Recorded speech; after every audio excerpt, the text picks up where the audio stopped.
पिछले दिनों निजी अस्पताल में हुई महिला की मौत के मामले ने तूल पकड़ लिया है। सांसद विधायक पीड़ित परिवार के साथ खड़े हुए हैं। मंगलवार को सांसद ज्ञानेश्वर पाटिल ने कलेक्टर से मुलाकात की। हकीमी अस्पताल में हुई महिला की मौत के मामले में बात की।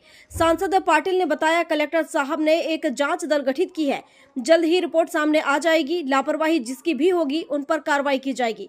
विधायक मंजू दादू ने भी कहा कि जिस महिला की मौत हुई है वह मेरे विधानसभा क्षेत्र की रहने वाली है। पीड़ित के साथ अन्याय नहीं होने देंगे। लापरवाही करने वालों पर कार्रवाई होगी।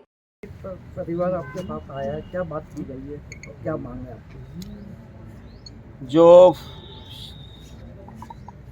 एक 4 दिन पहले एक हमारी बहन बेटी जिसको इलाज के दौरान जिसकी मृत्यु हो गई थी, उनके आरोप है कि उसका गंभीरता के साथ इलाज नहीं हुआ और उसमें कहीं न कहीं इलाज में लापरवाही बरती गई, उसी के कारण उसकी मौत हुई।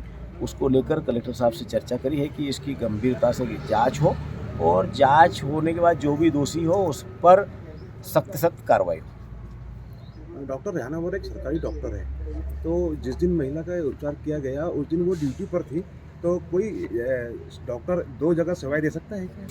उस विषय में बात हुई कि जो शासकीय सेवाओं में है वो अपना क्लिनिक अलग से दूसरी जगह सेवाएं नहीं दे सकता है।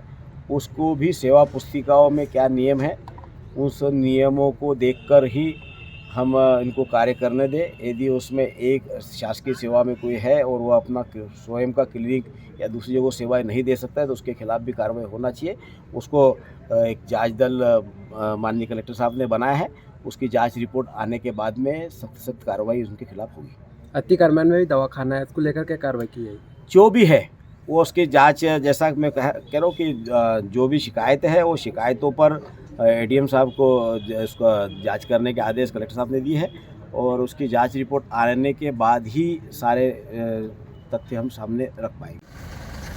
हमारी मेरी विधानसभा की बच्ची वैष्णवी, जिनका हकीमी हॉस्पिटल में उपचार चल रहा था और उपचार के दौरान उसका देहांत हो गया।